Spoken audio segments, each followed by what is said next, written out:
ओम नमो भगवते रुद्राय उड्डामहेश्वराय बहुरूपाय नानारूपाय हासनित्यनित्योत्तोत् नाना कौतुकेन्द्र जालिदर्शकाय ठा ठा स्वाहा। नमस्कार साथियों, आप देख रहे हैं औषधि तंत्रा चैनल और हम आपको इन गुप्त नवरात्रों में क्या क्या करना चाहिए और इस औषधि का तंत्र प्रयोग आपको इस वीडियो में बताने वाले हैं। गुप्त नवरात्रें साल में वैसे 4 नवरात्रे पड़ते हैं, लेकिन यह गुप्त नवरात्र तांत्रिक विधि विधान, तांत्रिक क्रियाओं को और जड़ियों को सिद्ध करने के लिए विशेष माना जाता है।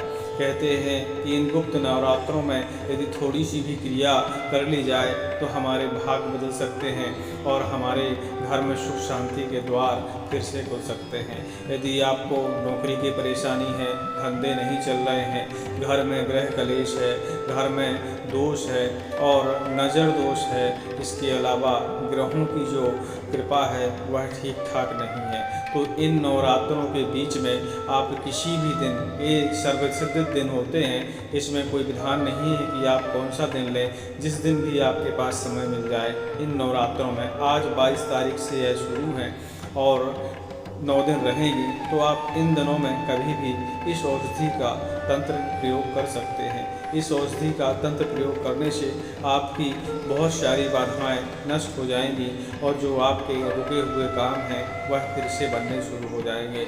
आपको ऐसे रास्ते मिलेंगे और इस तरह आपके काम बनेंगे कि आपको समझ में भी ना आएगा, अपने आप ही रास्ते बनते चले जाएंगे। जो आपने सोच रखा था वह पूरा होना शुरू हो जाएगा। यदि आपने कुछ ऐसा सोच रखा है तो मन में उसका भाव लें और इस जड़ी का तंत्र प्रयोग करें। इन नवरात्रों में बताया हमने तंत्र क्रियाएं की जाती हैं और तांत्रिकों के लिए, तंत्र साधनाओं के लिए और जड़ियों को सिद्ध करने के लिए यह नवरात्रि, गुप्त नवरात्रि विशेष मानी जाती है। तो आइए इस वीडियो में हम आपको काले धतूरे का तंत्र आपको बताने वाले हैं। आपके ऊपर शनि की दशा है, राहु कुपित हैं और सूरज का तेज आपके चेहरे में नहीं है और आपके सारे काम बिगड़ रहे हैं, तो यह प्रयोग आप अवश्य करिएगा। आप यह प्रयोग करके जिस किसी के भी सामने जाकर खड़े हो जाएंगे वह आपका काम करने के लिए तैयार हो जाएगा। कहा जाए तो इसका तंत्र प्रयोग नवरात्रों के दिनों में करने से एक प्रकार का वशीकरण तंत्र के जैसा काम करता है, तो आप इस प्रयोग को अवश्य करिएगा। आइए जानते हैं कैसे करना चाहिए। इन नवरात्रों में आज 22 तारीख से 9 दिन के अंदर किसी भी दिन भी आप इस धतूरे के फल को देख रहे हैं, इसी फल की जड़ को हमको लाना है। पौधा आप पहचान ही चुके होंगे, वैसे काले धतूरे के बारे में सब लोग जानते ही होंगे, क्योंकि काला धतूरा माँ काली को और भगवान शिव को अति प्रिय माना जाता है। कहा जाता है कि भगवान शिव को यदि एक फूल काले धतूरे का चढ़ा दिया जाए तो शनि आपकी कुंडली से बाहर निकल जाता है, राहु आपके कुंडली में एकदम ठंडा पड़ जाता है। ऐसा इस काले धतूरे का प्रयोग भगवान शिव के ऊपर इन नवरात्रों के दिनों में यदि हम फूल चढ़ाते हैं तब ऐसा होता है। लेकिन हम आपको दूसरी क्रिया बताने वाले हैं जो कि तंत्र शास्त्र में लिखी हुई है।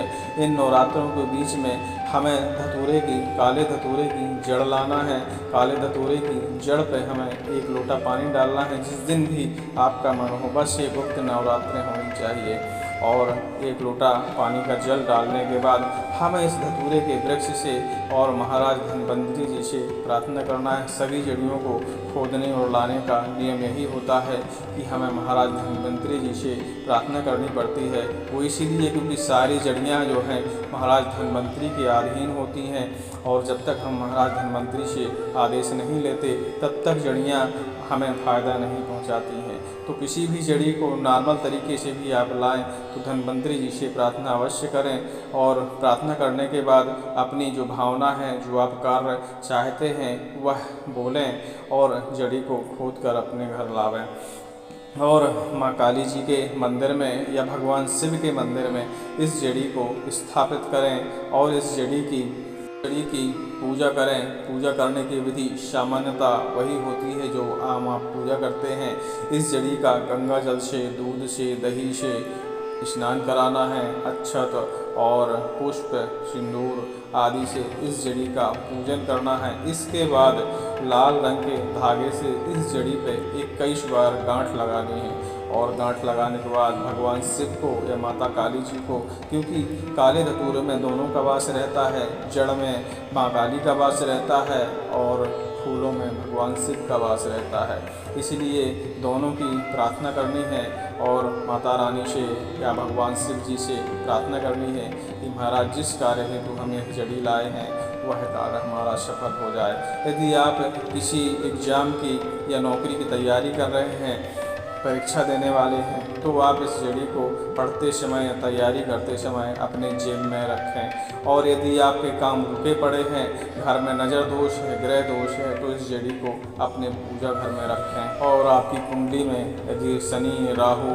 केतु इत्यादि कुपित हैं तो इस जड़ी को हमेशा अपने सिर के नीचे रख के सोएं। ऐसा करने से आपके ग्रह शांत हो जाएंगे और घर में यदि इस जड़ी को रखते हैं पूजा घर में तो आपके घर से नकारात्मक ऊर्जा, नकारात्मक शक्ति, ग्रह दोष, नज़र दोष, ये सारी चीज़ें आपके घर से नष्ट हो जाएंगी। घर में कलह, विवाद, ये सब उसी दिन से ही शांत हो जाएगा और आप किसी रोजगार धंधे में विकास नहीं हो रहा है तो इस जड़ का ये टुकड़ा अपनी दुकान या रोजगार धंधे के सामने ऐसी जगह बांधें जो सबको नज़र आए। कहने में मतलब एकदम सामने बांध के रखें ताकि सबकी नज़र उस चीज़ पे पड़ती रहे, तो आपकी दुकान, धंधे और व्यापार में नज़र दोष हट जाएगा और उसके सारे दोष हटने के बाद आपकी दुकान में फिर से बरकत शुरू हो जाएगी। ऐसा तंत्र शास्त्र में काले धतूरे का प्रयोग बताया गया है और हमें उम्मीद है कि यह प्रयोग आप करेंगे